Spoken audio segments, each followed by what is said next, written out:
Praise lord everyone. యెషయా గ్రంథము 65వ అధ్యాయము 24వ వచనంలో గమనిస్తే, వారికి లాగున జరుగును, వారు వేడుకొనక మునుపు నేను ఉత్తరమిచ్చెదను, వారు మనవి చేయుచుండగా నేను ఆలకించెదను. మరి ఈ వచనమును బట్టి గమనిస్తే, దేవుడు మన విషయంలో మరి ఖచ్చితంగా ప్రార్థన అనేది నేర్పించడం జరిగింది పరిశుద్ధాత్మ ద్వారా. ఈ ప్రార్థన అనేది ఉదయకాల సమయం నుంచి రాత్రికాలం వరకు నువ్వు ఏ రీతిగానైనా కొనసాగిస్తున్న ప్రతి మాటను బట్టి, విశ్వాసం చేత మాట్లాడుతున్న మాటను బట్టి, మరి ముఖ్యంగా ఆయనే నా దేవుడని, ఆయనే నా ఆశ్రయదుర్గమని, ఆయన నా మాట ఆలకించే దేవుడని ఎప్పుడైతే నువ్వు పలకడం జరుగుతూ ఉందో, మరి అదే రీతిగా నీ విశ్వాసం ఆయనను ఆనుకొని ఉందో, దాన్ని బట్టే దేవుడు ఏమంటున్నాడంటే, వారికి లాగిన జరుగును, వారు వేడుకొనక మునుపు. నువ్వు ఎక్కువగా అన్ని విషయాలు మరి గుచ్చి అడగక ముందే దేవుడు కొన్నిసార్లు నీ కొరకు వేడుకొనక మునిపే నేను ఉత్తరం ఇచ్చదనని సెలవిస్తున్న దేవుడు. ఇదంతా జరగడానికి గల కారణం ఏంటంటే, నువ్వు మొదటగా వేసుకున్న ఫౌండేషన్, నీ యొక్క పునాదిని నువ్వు సరి చేసుకోవడం వల్ల అది నిన్ను ఎక్కువగా అందరూ వెతికినట్లుగా కాకుండా నీకంటూ స్పెషల్గా దేవుడు ముందుగానే నీకు ఇవ్వడానికి సిద్ధంగా ఉన్న దేవుడు. ఎందుకంటే నీ విశ్వాసమును బట్టి, నువ్వు నడుస్తున్న విధానమును బట్టి, నీ భక్తి జీవితమును బట్టి, దేవుడిని ఆశ్రయించిన విధానాన్ని బట్టి, ప్రతిరోజు లేవగానే నీ మొదటి సమయాన్ని దేవునికి ఇవ్వడం అనేది చాలా గొప్ప పని. దాన్ని బట్టి దేవుడు నువ్వు అడగక మునిపే దేవుడిని చేయడానికి సిద్ధంగా ఉన్న దేవుడు. అంతేకాదు, దేవుడు మనుష్యుడు కాదు, ఆయన దేవుడు కాబట్టి నీ అక్కర్లను ముందుగానే ఎరిగిన దేవుడు అంట. నీ మనవిని అందుకని ఏమంటున్నాడంటే, నీవు మనవి చేయక మునిపే నీ పరిస్థితులు నాకు తెలుసు.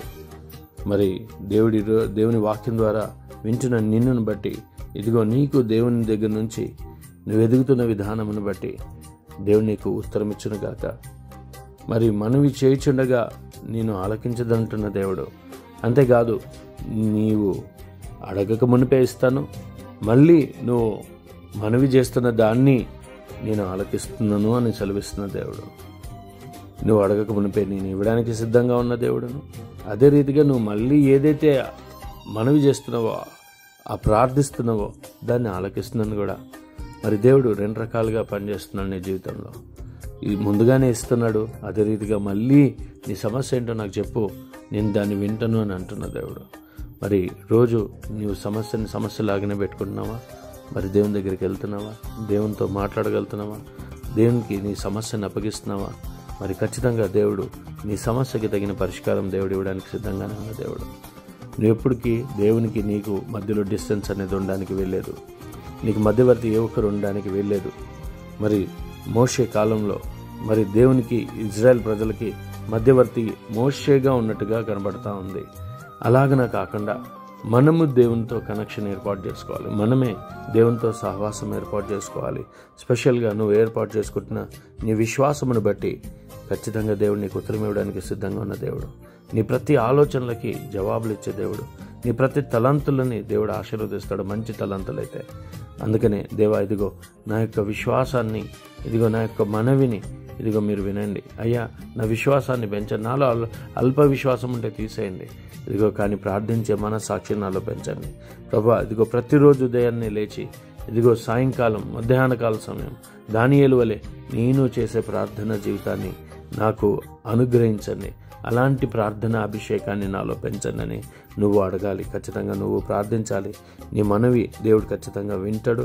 మరి నీవు దేని నిమిత్తమై ఆలోచన చేస్తున్నావో దేవుడు దాన్ని ఆలకించి దాన్ని ఆయన కృప ద్వారా నీకు దయచేయను గాక.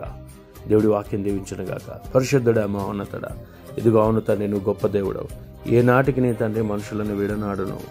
అవును తండ్రి, ఇదిగో మరి ప్రభా, వారికి లాగిన జరుగునని మీరే ముందుగా చెప్తున్న దేవుడు. ఇదిగో వారు వేడుకొన్న మునిపే నేను ఉత్తరం ఇచ్చదనని సెలవిస్తున్న దేవుడు. ఈరోజు ఇదిగో మరి ప్రభా, మొదటగా నీ సన్నిధిలో కూర్చోగానే వారు నోరెత్తక మునిపే ఇదిగో దాని జవాబులు ఇవ్వబోతున్నందుకే మీకు వేలాది వందనాలు అయ్యా. అదే రీతిగా వారు మనవి చేయుచుండగానే నేను ఆలకించదనని సెలవిచ్చగా, అవును తండ్రి, ఏ విషయాల్లో తండ్రి వారు మనవులు చేస్తూ ఉన్నారో, ఎవరి నిమిత్తమై తండ్రి ఆ ఆన్సర్ రావాలని కోరుతా ఉన్నారో, అది జరిగించి మీరు మహిమ పొందండి. అయ్యా ఇదిగో ఉద్యోగం నిమిత్తమే కానీ, అయ్యా ఇదిగో మరి బిజినెస్ నిమిత్తమే కానీ, వారి చేతి పనుల నిమిత్తమే కానీ, అయ్యా ఇదిగో ఈ ఫోన్ వస్తే కానీ ఇదిగో నా జవాబు దొరుకుతుందని ఎదురు చూస్తూ ఉన్నారు. ఇదిగో వారికి ఆ జవాబు దొరుకుటకు సహాయం దయచేయండి.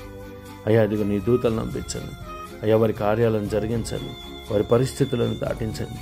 అయ్యా ఇదిగో మరి ప్రభా ఈరోజు ఇదిగో వారు మనవి చేస్తున్నారు. అయ్యా ఇదిగో వారి మనవి ఆలకించండి, వారి పక్షమున మీరుండి వారి కార్యాన్ని జరిగించండి. శత్రువు ఎదుట నేను నీకు భోజనం సిద్ధపరుస్తానని సెలవిచ్చిన దేవుడు. అయ్యా ఎక్కడ కృంగిపోక, ఎక్కడ అవంతాన్ని బలహీనపరచబడక వారి జీవితాలని ముందుకు నడిపించండి. అయ్యా ఉత్తమమైన సాక్ష్యం వైపు నడిపించి మీరు మహిమ పొందని ప్రభా. మీరు అవంతాన్ని ఘనమైన దేవుడు నాయన. ఇదిగో వారి జీవితాల్లో మీ కార్యాలు జరిగించి ఇదిగో వింటున్న వారి పట్ల మీ అద్భుతాలతో వారి పరిస్థితులను ముందుకు నడిపించమని సర్వశక్తిగల యేసుక్రీస్తు నామంలో ప్రార్థన చేస్తూ ప్రతి ఒక్కరి అవసరత తీర్చబడును గాక యేసు నామంలో అడిగి వేడుకుంటున్నాము తండ్రి. ఆమెన్.